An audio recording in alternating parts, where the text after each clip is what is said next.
श्री सच्चिदानंद सद्गुरु साईनाथ महाराज की जय। सद्गुरु भरद्वाज महाराज की जय। गुरुदेव दत्त। సద్గురు షిరిడి సాయినాథుని యొక్క సన్నిధానంలో ఆచార్య కిల భరద్వాజ మాస్టర్ గారి యొక్క పర్యవేక్షణలో ఈరోజు శ్రీ సాయినాథ ప్రబోధామృతం గ్రంథంలోని విషయాలని మన పరిణతి మేరకు వివరించుకోవడానికి ప్రయత్నం చేస్తున్నాం.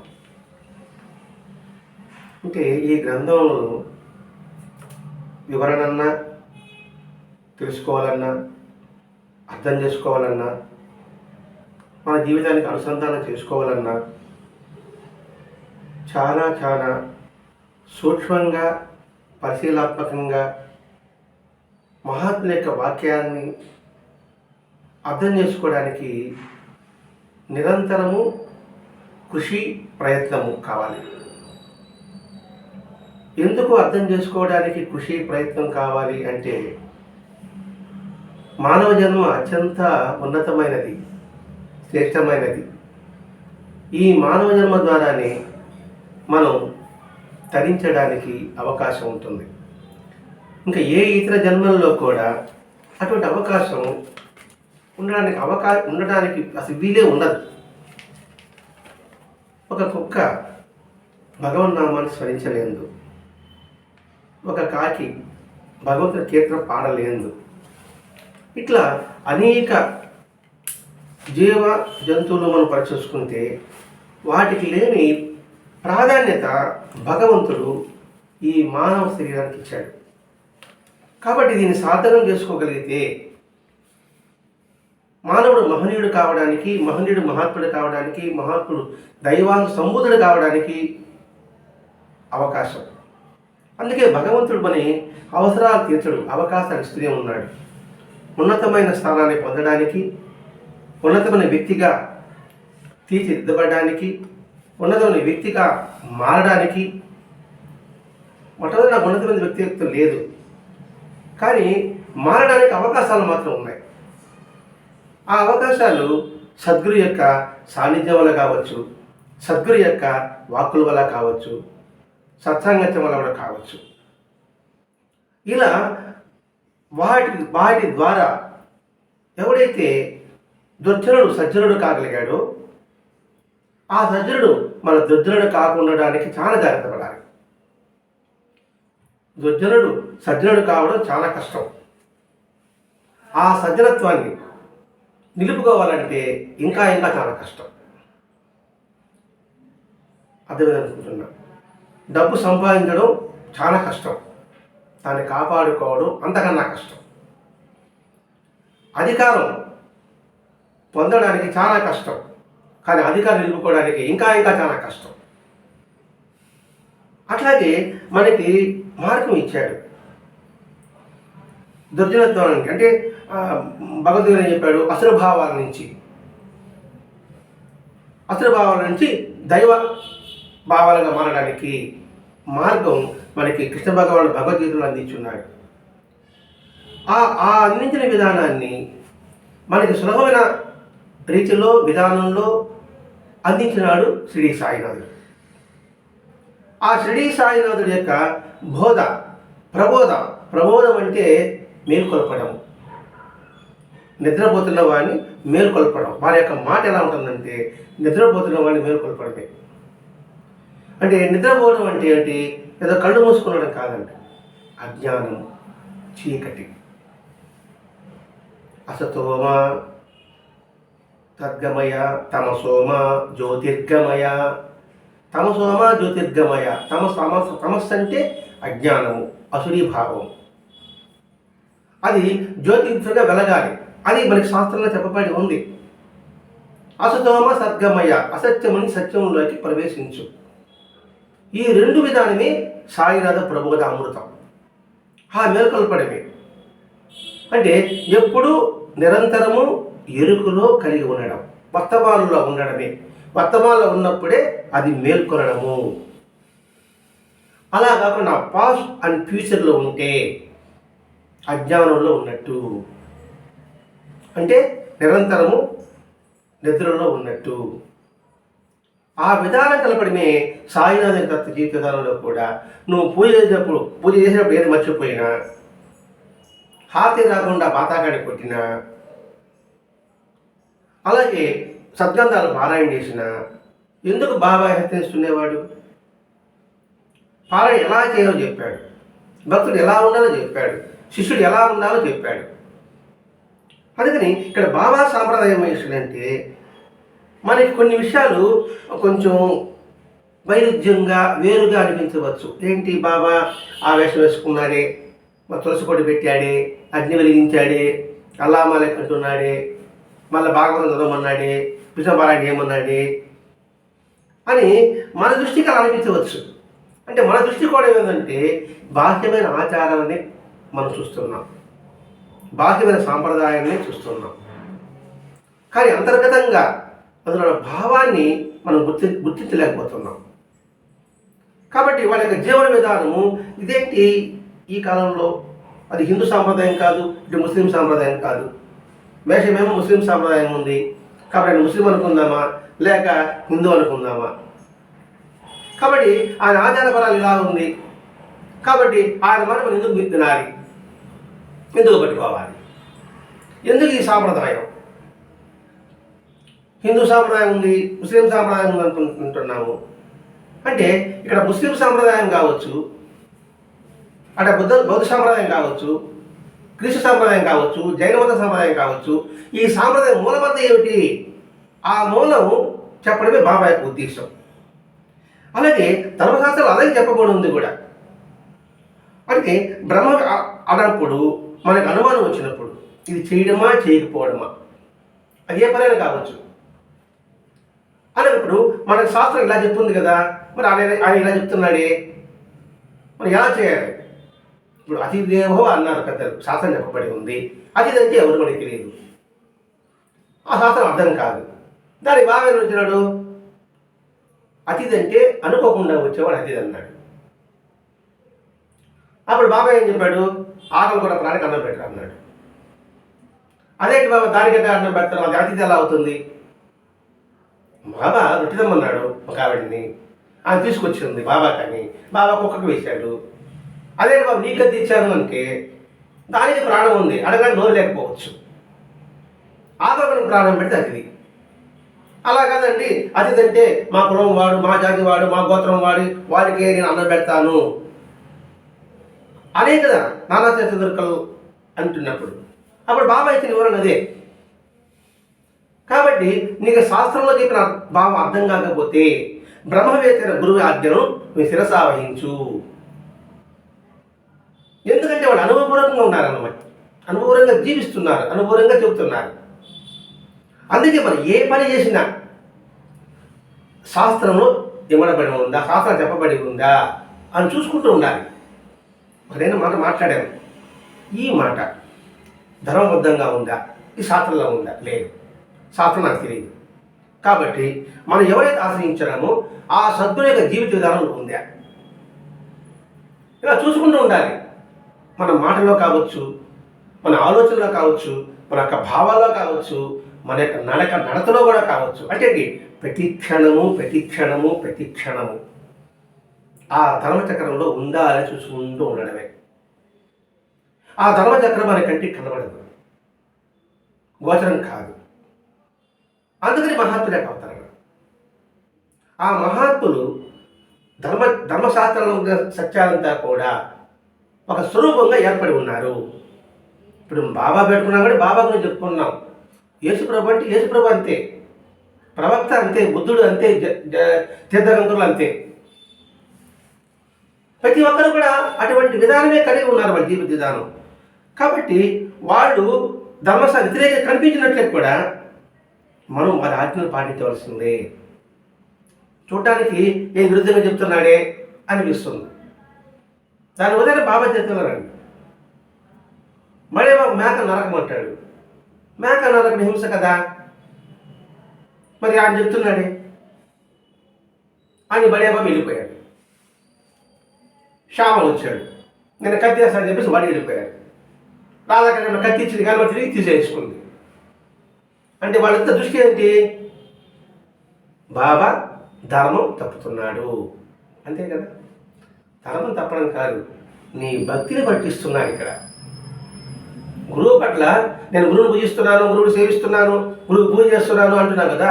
అన్నప్పుడు గురువు పట్ల విశ్వాసం ఉన్నప్పుడు ఆయన ఏం చెప్పితే చేయాలి. ఇక్కడ గురువు అనే పదం వల్ల వక్రీకరిస్తుంటున్నాడు. ఇక్కడ గురువు అంటే ఎవరు ఉంటాడు? ఏదో 4 మాటలు చెప్పేవాడు గురువు కాదు. వాడు చెప్పేది 4 జరిగేటప్పుడు వాడు గురువు కాదు. వాడికి 3 లక్షణాలు ఉండాలి. సర్వవ్యాపకత్వం ఉండాలి, సర్వజ్ఞత్వం ఉండాలి, సర్వసమర్థత్వం ఉండాలి. ఇక్కడ సర్వసమర్థం అంటే నోటిలో నుంచి వచ్చిన ప్రతి ఒక్క వాక్కు సత్యం అవ్వాలి. అంతేకాని కొన్ని జరిగి కొన్ని జరగలేదు అనుకోండి, సద్గురు మాత్రం కాదు. ఆ సమయానికి మహిమలు రావచ్చు. మన మనసు కూడా నిరంతరం ఏకాగ్రత చేస్తూ ఉన్నప్పుడు మనం చెప్పినవి జరుగుతుంది. కాన్సన్ట్రేషన్ కుదిరితే అంత మాత్రం గురువు మాత్రం కాదు. అందుకని మనం ఎవరి ఆజ్ఞలు పాటించాలి? సద్గురువు ఆజ్ఞ పాటించాలి. మరి ఈనాడు సద్గురువు మన కంటికి బోధం పెట్టినా కూడా మనకి ఇంతవరకు కనిపించడం లేదు. మరి కనిపించిన వారి గురించి మనం ఎందుకు అన్వేషించుకోవాలి?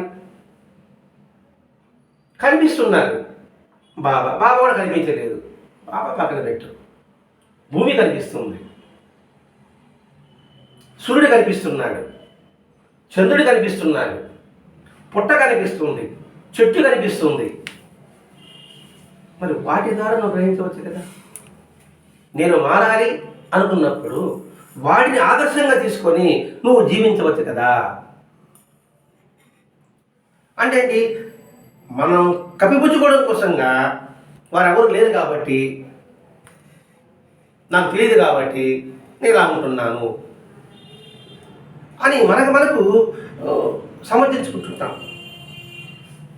ఆ సమర్థించుకోవడం వల్ల ఎంత నష్టపోతామనే సంగతి మాత్రం గుర్తించలేకపోతున్నాం.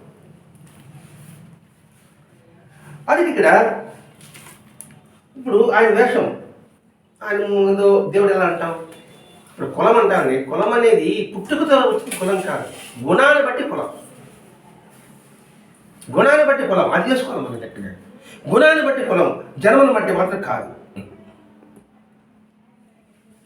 నాకన్నా తక్కువ వాడు బ్రహ్మాండంగా వేద చెప్తున్నాడు అనుకోండి, అబ్బాయి వాడే చెప్తున్నాడండి, వాడు తక్కువ కులం వాడండి అని అనడం ఎంత సబబు?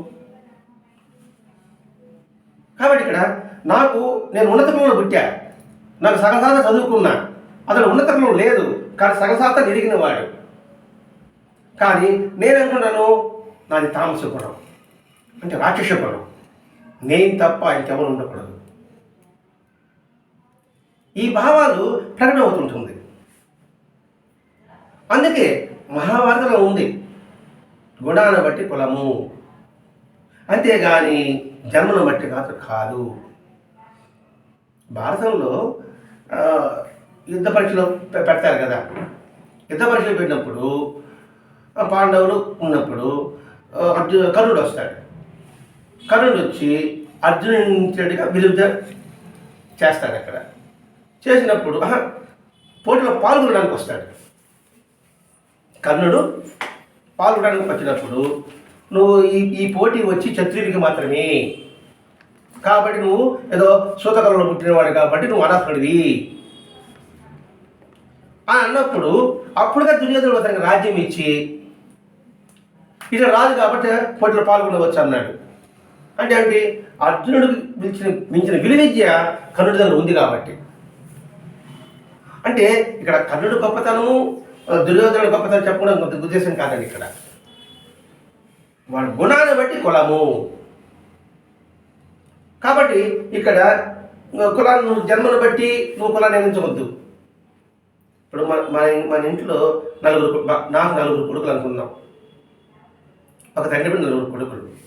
ఒకడేమో కలెక్టర్, ఒకడేమో రాజకీయ నాయకుడు అనుకుందాం, ఒకడేమో వ్యవసాయదారుడు, ఇంకొకడేమో ఇంజనీరు. ఆ 4 కొడుకులని ఒక్కొక్క పేరు పెట్టి పిలుస్తారు.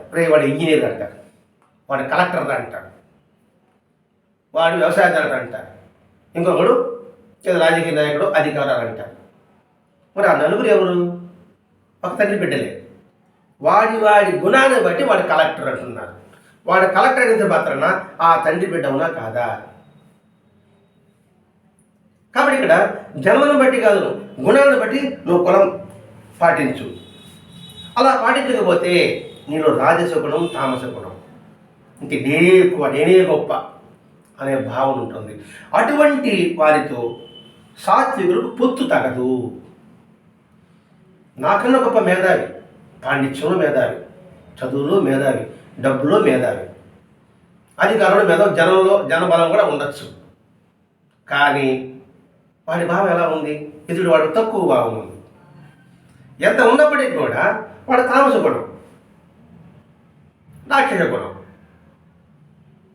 కాబట్టి ఇక్కడ వాటితో సాత్వికులు పొత్తు తగదు. పైన ఆడంబరాలు, అహంకారం కలవారు అంటే వారు రాజసిక తామసికులే. అంటే ఇక్కడ ఇదే ఉంది, ఎంత ఎదిగినా ఒదిగి ఉండేవాడు సాత్వికుడు. అలా కాకుండా రెపరెపలాడేవాడు, అంటే కాస్త అధికారానికి, కాస్త విద్యకే, వారు అటువంటి గుణాలు కలిగిన వారు. ఇక్కడ మనం నేర్చుకోవాల్సిందంటే తామస గుణమా, రాజస గుణమా, సాత్విక గుణమా? సాత్విక గుణమే మనిషికి ఉన్నతికి దోహదపడుతుంది. ఈ సాత్విక గుణం మనకి బాబాలో కనిపించిందా లేదా అది చూసుకోవాలి మనం. ఇక్కడ రాముడిలో ఏ సాత్విక గుణం అయితే ఉందో మరి బాబాలో కనిపించింది. రాముడికి రేపు తెల్లవారితే నీకు పట్టాభిషేకం చెప్పారు, రాత్రి చెప్పారు, తెల్లవారంగా నడువులు పోవాలని చెప్పారు. కానీ రాముడి భక్తులు ఎక్కడా కూడా ఒక్కొక్క వాళ్ళు కొద్దిగా కూడా మార్పు రాలే. ఏం రాత్రికి చెప్పావు నువ్వు అడిగిపోమంటావే అని అంటాం మనం. రాజులకు సంగతి దేవుడు ఎరుగు. నీకు ఉదయం ద్వారా అప్పిస్తారు రాత్రి చెప్పా, లేదా నీ చేపలు నీకు ఇస్తాను సహాయం చేస్తాను చెప్పా. ఉదయాన్నే వస్తే అడిగితానే లేదని మీరు చెప్తారు, అవకాశం లేకుండా. నేనేమంటానా, దానికి పిల్లవాడు ఎందుకంటే రమ్మని చెప్పారు కదా. చూడండి ఎంత తేడా ఉందో. రాత్రికి ఉన్నప్పుడు కూడా ముఖకులు ఒక్కటి కూడా మారలేదు రాముడికి. అదే బాబా జీవితంలో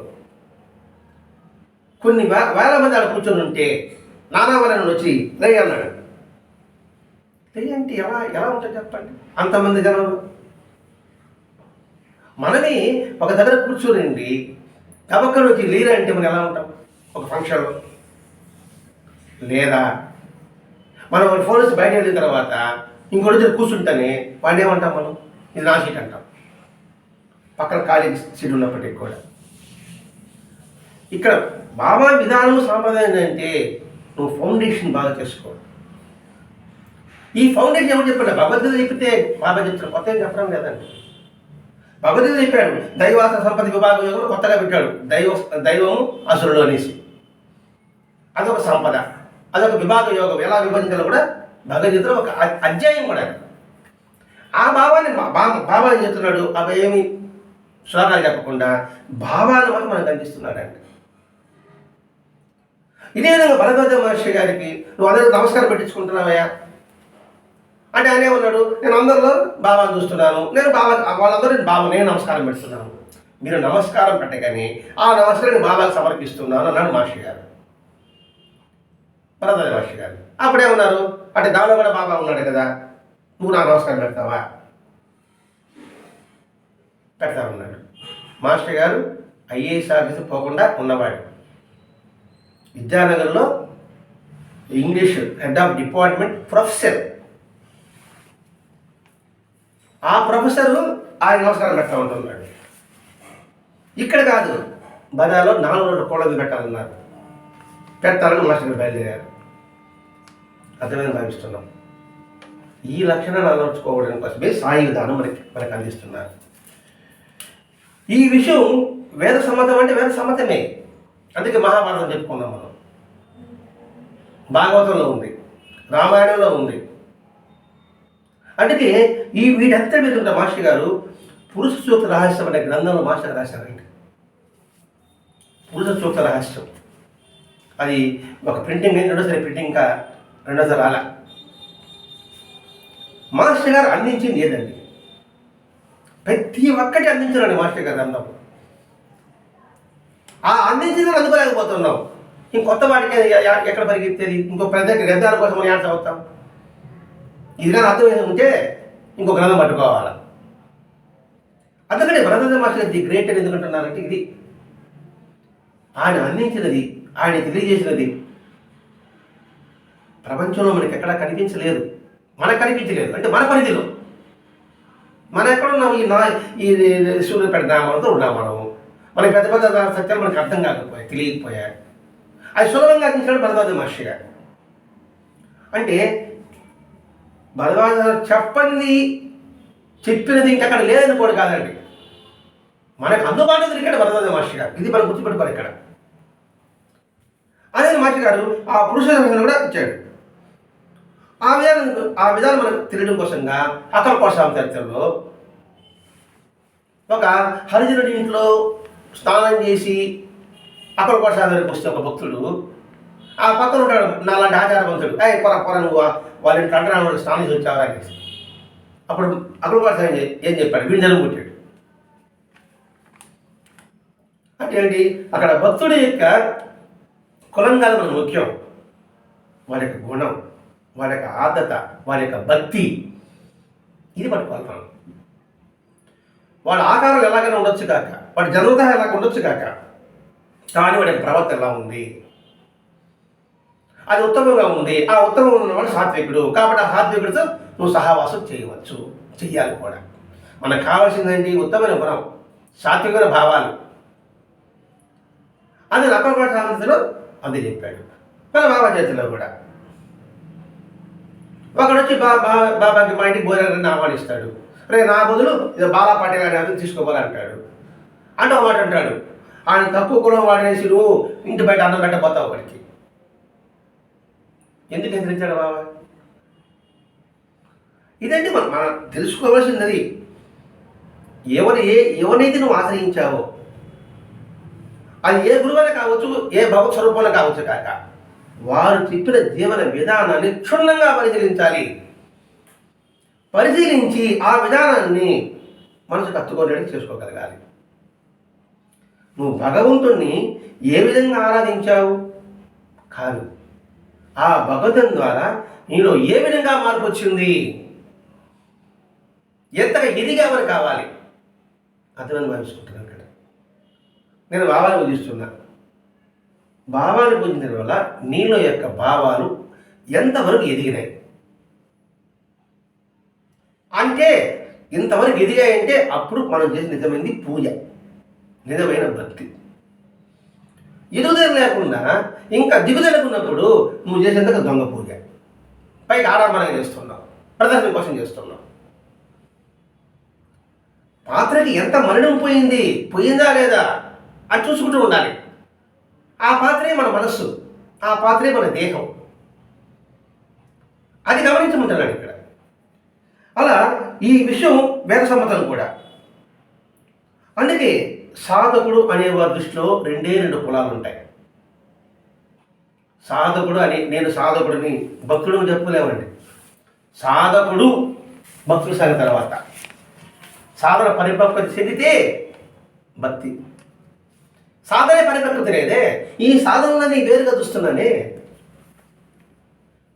మరి ఆ రెండు కులాలు ఏమిటి? భక్తి శ్రద్ధలు వినమ్రత కలవారు ఒక కులం,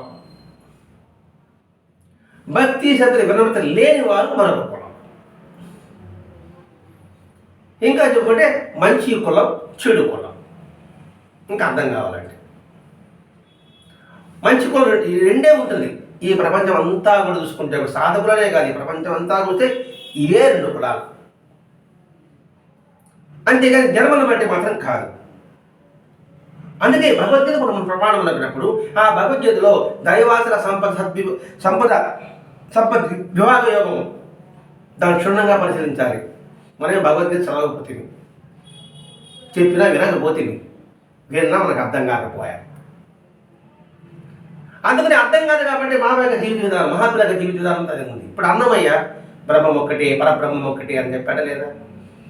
వేమని చెప్పాడా లేదా? వీరబ్రహ్మం గారు చెప్పారా లేదా? గుణముడు వెంకటేశ్వరం చెప్పాడా లేదా? వీళ్ళు పట్టుకున్నాం. ఇంక కొత్త వాళ్ళ కోసం ఎందుకు పాకులాడటం? అందుకనే దైవీ స్వభావం కలవారు, అసురీ స్వభావం కలవారు. ఏది? భక్తి శ్రద్ధలు వినమ్రత కలిగిన వారు దైవీ సంపద స్వభావం కలిగిన వారు. అంటే దైవీ సంపత్తి అంటారు, అంటే దైవీ సంపద అంటారు. భక్తి శ్రద్ధలు మెలుకోగలిగిన వారిని దైవీ సంపద కలిగిన వారు. అవి లేని వారు అసురీ స్వభావం కలవారు. మనలోనే భగవంతుడు ఉన్నాడు, మనలోనే రాక్షసుడు ఉన్నారు. దేవతలు మనలోనే ఉన్నది, రాక్షసులు మనలోనే ఉండేది. కౌరవులు మనలోనే ఉన్నారు, పాండవులు మనలోనే ఉన్నారు. అందుకే మహాభారతం పంచమ వేదము. కాబట్టి కౌరవులు ఎంతగా వెనదిగినప్పటికీ కూడా చివరికి ఏమయ్యారు? ధర్మం ఎప్పటికైతే గెలుస్తుంది. అధర్మం ఇప్పుడు ఉన్నట్టుగా బ్రహ్మణగా కనబడచ్చు కాక బాగున్నట్టుగా, కానీ చివరికి పతనమయ్యేది అధర్మం పట్టుకున్న వాళ్ళే. అందుకని అసురీ స్వభావం కలవారి యందు నీవు నిర్దయ కలిగి ఉండు. దయ చూపించే అవసరం లేదు. వారితో ఈ దైవీ స్వభావం కలవారికి స్నేహం తగదు. ఈ ఒక్క మాట పెద్దగా చెప్పారు, దుష్టుడికి దూరంగా ఉండు. ఇప్పుడు ఈ భగవద్గీత చెప్పిన భాషగా చెప్పిన వచ్చిన మామూలు వ్యవహార భాషలో దుష్టుడికి దూరంగా ఉండు. దుష్టుడికి డబ్బిచ్చిన దూరం చేసుకోమన్నాడు. ఎందుకని? ఆ ప్రభావం అనేది పడుతుంది కాబట్టి. అంటే ఎంత వెనుకలో నేను జాగ్రత్తగా ఉండాలి. కొంచెం మొహమాటం కోసం కూడా వాటి సన్నిధిగా ఉంటాం. అంటే రేపు ఎప్పుడైనా వాటి పని పడుతుందేమో అని ఉద్దేశంతో అధర్మాన్ని ఖండించాం. తెలుసు అధర్మం, అతను మాట్లాడే అధర్మం తెలుసు, కానీ ఖండిస్తే రేపు నాకు ఉపయోగపడాల్సి వస్తే అప్పుడే ఎట్లా పరిస్థితి అని ఆలోచిస్తాను నేను. ఇప్పుడు మీ దగ్గరకు వచ్చాము, వాళ్ళిద్దరం వచ్చాము, అది విరుద్ధంగా అధర్మంగా మాట్లాడుతున్నాడు. మాట్లాడినప్పుడు మీరు ఖండిస్తున్నారు, నేను కామ్గా ఉండా, ఏం మాట్లాడు, ఇంకా ఆయన పొగుడుతున్నా అన్నప్పుడు అంటే వస్తుంది, మనం కరెక్టు, అతదే తప్పు అనే భావన అతను మనం పెంపొందించామా లేదా, అంటే అతను మనం ప్రోత్సహించామా లేదా. అందుకని ఆ ప్రోత్సహించే కూడా వీడు అదనం పొరడే, నీకు తెలియక గమనుండొచ్చు అర్థం అనుకుంటున్నాడు. అతను చెప్పే మాట అది అదనం తెలియకపోతే మీరు కామ్గా ఉండొచ్చు, కానీ అదనం తెలిసి కూడా మీరు కామ్గా ఉండడం అదనమే. నువ్వు ఖండించు, నీకు శక్తి లేదు, తప్పుకో. ఎందుకంటే అందులో శక్తి బలవంతుడు బలహీనుడు ఏం చేస్తాడంటే, కానీ చెప్పడం మాత్రం జరగాలి. అందుకే అటువంటి అసలు సంబంధ సాంగత్యం దైవీ సంపద కల తగదు, గిట్టదు కూడా. అలా అంటే అసురీ స్వభావం కలవారిని చులకనంగా చూడమని కాదు, అతని చులకనంగా చూడమని కాదు, వినిదేయమని కాదు. అర్థమని కాదు. దుష్టుడు ఉన్నాడు అనుకోండి, అంతే, పూర్తిగా వినగడం కాదు, చులకనంగా చూడకూడదు. మరి ఏం చేయాలి? సర్వపతి హితేరత, అతని హితాన్ని కోరు. దూరంగానే పెట్టావు, ఉంచావు, కానీ అతని హితం మొదలు కోరాలి. దుష్టుడే అర్థమని ఉంటున్నాం, దుష్టుడే వాడు, కానీ భగవంతుడా వాడు సద్బుద్ధి ప్రసాదించు అనుకుంటే వీడు దైవీ సంపద కలవాడు, లేకపోతే వీడు రాజస సంపద కలవాడు. అంటే తాము రాక్షసుడు కాదు, రాజసం. అంటే రాజసం అంటే నేను బాగుండాలి, వాడు కూడా బాగుండాలి అట్లా కోరుకుంటాను. అలా కాదు, నేను ఇబ్బంది పడినా సరే అతను బాగుండాలని కోరుకో. అందరి బోధాల పాటిస్తాని నువ్వు కోరుకో, అంతేగాని వాడిని చులకన భావంగా చూడవద్దు, వాడి గురించి ఇతర గురించి ఇంకో ధర మాట్లాడకూడదు. దానివల్ల ఏమవుతుంది? మనం పాపం మూటగట్టుకుని అవుతాం. ఎందుకంటే సర్వజీవుల శ్రేయస్సు కాంక్షించి వాటి శ్రేయస్సు కోసం పాటుపడేవారు సత్వగుణ ప్రధానులు అని భగవద్గీత చెప్పబడి ఉంది. ఎవరు? వారంటే ఎవరు? దైవీ సంపద కలవారు, సత్వగుణం కలవారు, సర్వజీవుల శ్రేయస్సును కాంక్షించి వాటి శ్రేయస్సు కోసం పాటుపడేవారు అనే గీతలో దైవీ స్వభావం చెప్పబడి ఉంది. ఇదే మనకి సాయి సాంప్రదాయం ఏంటంటే ఇతరుల శ్రేయస్సు కొరకై నీవు సంస్కరించుకోవడమే సాయి యొక్క సాంప్రదాయము అని భరద్వాజ మహర్షి రాస్తున్నారు. ఇతరుల శ్రేయస్సుపై నీవు సంస్కరించుకోవడమే. అదే భావ మనం సంస్కరింప చేయడం కోసమే బాబా యొక్క నిలువలన్నీ కనిపిస్తుంది మనకి. కానీ ఇక్కడ బాబా ఉన్నాడు, నా నొక్కుపోయిన వస్తున్నాయి, చలనాలు వస్తున్నాయి, నేను దాన్ని శుద్ధి చేస్తాను అన్నాడు. ఆ విధానం ఆలోచించుకోవాలి మనం. అందుకే మాస్టర్ గారు అంటారు, వాళ్ళని వ్యక్తిగతంగా దూరం చేయవద్దు, వారిని అసహించుకోవద్దు. వారికి నువ్వు దూరంగా ఉన్నా వాళ్ళ హితాన్ని కోరు. అర్థం భావిస్తున్నాం. ఎందుకంటే మనిషి ఉన్నత స్థితికి పోవాలి. అది ఇక్కడ ప్రధానంగా చెప్పడం. ఈ ప్రబోధం అంటేనే మనం మేలుకొల్పడం. అలా నువ్వు వాళ్ళు చులకనగా చూసినా, ద్వేషించినా కూడా మరి జన్మ పరంపరలో నువ్వు తగులుకుంటావు. ఇప్పుడు దూరంగా ఉండి వాడి బాగు కోరుకున్నప్పుడు అది ఉత్తమమైందే కదా. అందుకని ప్రేమ లేకుండా ఎవరు శ్రేయస్సు కూడా ఎలా సాధ్యమవుతుంది? ఇప్పుడు దుష్టుడి మీద నేను మంచిగా కోరుకోవాలంటే నేను ప్రేమ ఉండాలి. ప్రేమ అంటే ఏమిటి? బాహ్యమైనది కాదండి. ఈ సృష్టి అంతా కూడా భగవత్ స్వరూపము. ఆ భగవత్ స్వరూపం అనుగ్రహం వల్లే నేను జీవించగలుగుతున్నాను. కాబట్టి ఆ భగవంతుడు అందరిలోనే ఉన్నాడు. కాబట్టి అందరిలో ఉన్న భగవంతుడికి నా వంతు నిజంగా కృతజ్ఞత చెప్పుకోవాలి. ఇప్పుడు శ్రేయస్సు కోరడం అంటే ఆ రూపం ఉన్న భగవంతుని కృతజ్ఞత కోరడమే. ఇక్కడ ప్రేమ ఎలా పుడుతుంది అంటే భగవంతుడు మనకి ఇచ్చిన సంపదని డబ్బు కాదండి, శరీర అవయవ గల శరీరము, అది సంపదే. అంటే అన్ని అవయవాలు సక్రంగా ఉండడం అది సంపద కాదా? అలాగే అనుకూలమైన భార్య కావచ్చు, అనుకూలమైన భర్త కావచ్చు, బిడ్డలు కావచ్చు, ఉద్యోగం కావచ్చు, ఇవేమీ లేదు, నాకు రోజు ఇంత ముద్ద పెడుతున్నాడు, అది కూడా కావచ్చు. ఆ ముద్ద రావడానికి, ఆ అన్న ముద్ద రావడానికి భూమి కారణం. ఇట్లా వారి యొక్క మనకిచ్చిన ఆ సంపదని తలుచుకుంటూ అదే ప్రేమ, అదే భక్తిగా మారుతుంది. కాబట్టి అంటే వారిని మరి ఏం చేయాలి? ఎవరిని? అసలు సంపద గలవారిని, దుష్టులని, దుష్టాంగతులని సత్సంగ ప్రభావంతో వారిని సంస్కరించ చూడు. మంచి మాట చెప్పు. వాడు మారాలని నువ్వు ప్రయత్నం చేయి. వారిలోనూ దైవాన్ని చూస్తూ వచ్చి అసాధ్యమైతే వారే మన నుంచి దూరం వెళ్ళిపోతారు. నువ్వు బొమ్మ చెప్పండి, అర్థమైంది భావిస్తా. ముందు ఎవరు వెలివేయాలన్నాడు, కానీ అర్థమవుతుందా? సార్ దుష్టుల్ని వెలివేయమన్నాడు. నువ్వు వెలివేయవద్దు, చులకన చూడవద్దు. వాడు సంస్కరింపబడాలని సత్సాంగానికి మంచి మాటలు చెప్పు. వాడు మారలేదా, వాడి వెళ్ళిపోతాడు దూరంగా. నీకేం అప్పుడు ఎటువంటి భావాలు వాళ్ళు ఉండవు కదా. ఇది మాత్రం అనుభవం సార్. ప్రయత్నం చేస్తాం, చేయంగా ఎంతో సాధన చేస్తారు. చేయంగా ఏం చేస్తాడు, ఇంకా వాడు ఎప్పుడైతే వీడి సాధనకి ఇబ్బంది అయితే వాళ్ళే దూరంగా వెళ్ళిపోతారు. అప్పుడేమవుతాం, మనము బురదలో ఇరుక్కోం. మన మనసు స్వచ్ఛతగా ఉంటుంది. అది అప్పుడు వాళ్ళే దూరంగా వెళ్ళిపోతాడు సాధకుడు. అందుకే సాధకుడు నిత్య ప్రార్థనలు ఏం చేస్తారు? సర్వే జన సుఖినో భవంతు, లోకా సమస్త సుఖినో భవంతు అని పెద్దలు ఎందుకు చెప్పారు? ఎక్కడ అటాచ్మెంట్ పెట్టుకోకుండా, అంటే దుష్టమైన భావాలు ఆలోచన రాకుండా నీ మనసు హృదయ పవిత్రం కోసమే ఆ రెండు మనకి చెప్పారు. సర్వే జన, అందరూ సుఖంగా ఉండాలి, అందరూ ఆనందంగా ఉండాలి, ఈ లోకమంతా కూడా ఆనందమయంగా ఉండాలి. ఆ లోకంలో నేను కూడా ఉన్నాను అన్నప్పుడు ఏమవుతుంది? ఇక్కడ స్వార్థం లేదు, అక్కడ నిస్వార్థంగా ఉంటుంది. అందుకే నిత్యపాఠంలో అలా చెప్పేవాడు. అంటే ఏమిటి?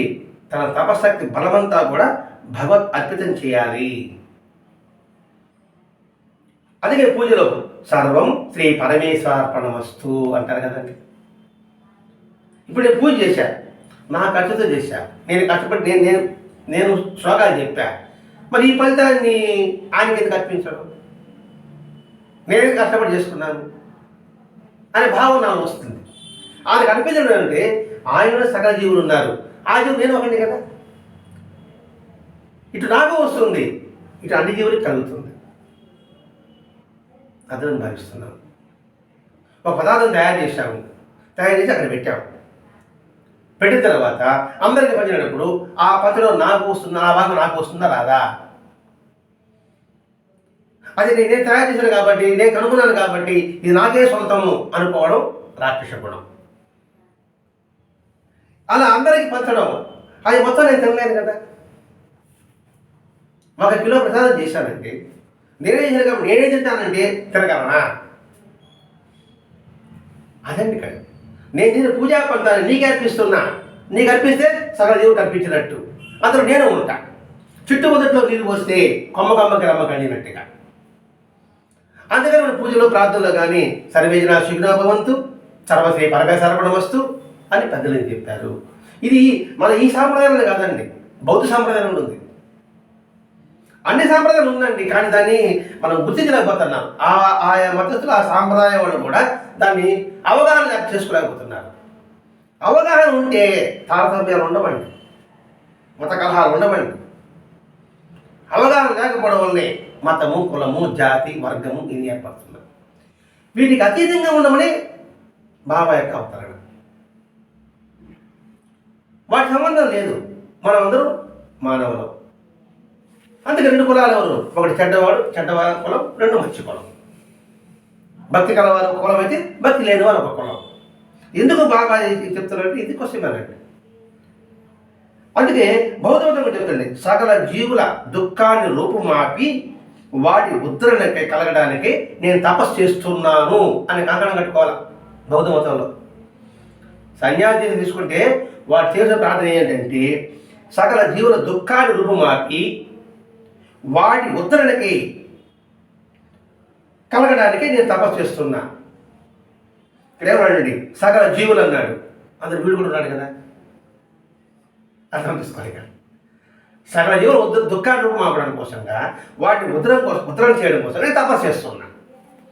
ఇక సకల జీవులు నేను కూడా చేశాను కదా, ఇక్కడ నా కోసం తపస్సు చేస్తున్నాను భావం లేదు. ఇక్కడ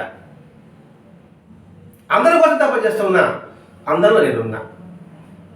అందరూ బాగుండాలి, అందులో నేను ఉండాలి. ఇది బుద్ధుడు సన్యాసి తీసుకున్నప్పుడు ఆ ప్రతిజ్ఞ చేసి వాడు శపథం చేసి ఆ దీక్ష తీసుకునేవాడు. దీనిని నిత్యం సంధ్యావనం చేస్తుంటారు కదండి. సంధ్యావనం చేస్తుంటారు మనం తెలియదు మామూలు చేస్తుంటారు కదా. అందులో ఉత్తిష్టంతు బోధకిసాకహ అని పదం వాడతారు. సరే, సంధ్యావనం పక్కన పెడదామండి. మనం ఏదన్నా ఒక ప్రదేశం నీళ్లు కట్టుకోవాలనుకున్నాం అనుకోండి, అది అపరిశుభ్రంగా ఉంటుంది. దాన్ని చేస్తాడు, అక్కడ కూడా అంటే సకల భూతాలు తిరుగుతుంటాయి కదా. ఉత్తరించిన భూత పిశాచ అంటే ఏమిటి? భూత పిశాచాలను కూడా ఉద్ధరణ పొందాలి. ఎందుకని కోరుకుంటాడు? అలా కోరుకోకపోతే అవి మనకి విజ్ఞానం కలిగిస్తాయి. ఇప్పుడు చెడ్డవాడు అంటున్నారు అనుకోండి, వాడికి మనం సహాయం చేసామనుకోండి, వాడు మన జోలికి రాడు కదా. అర్థమైంది అనుకుంటున్నా. చెడ్డవాడిని అనుకోండి, వాడికి హెల్ప్ చేయాలనుకోండి, వాడికి హెల్ప్ చేసాక వాడికి మనం మంచి చేయాలని భావన ఉంటుంది కదా. సరే, ఒక రౌడీ ప్రదేశం ఉంది సార్, మనం అక్కడ మంచి కార్యం చేయాలి. ఆ రౌడీలకి అంతా డబ్బు చేసామనుకోండి, వాడు మన మంచి కార్యాన్ని చెడగొడతాడా? డబ్బిచ్చారు, కొంచెం విశ్వాసం ఉంటుంది వాళ్ళకి. అందుకోసం చెప్పాడు ఇక్కడ ఉత్తిష్టంటే భూత పిశాచ, ఇప్పుడు భూతాలు కూడా ఉద్ధరణ పొందుగాక. అంటే ఆ విధంగా మనం చేయబోయే కర్మలకి అవి విరోధం కలిగించవు. ఇంతమంది చెప్తున్నాడు.